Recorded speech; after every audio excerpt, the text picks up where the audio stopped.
Now what do we have here? Aren't you a brave little bugger? You can go eat some food in the garden.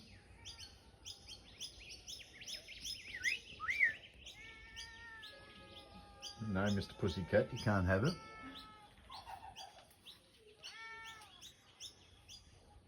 Aren't you cute? I'm about a foot away from this little fella. We get a ton of these down in the garden every day. Our kitty cat wants to play with him. Careful, you got to stay inside, son.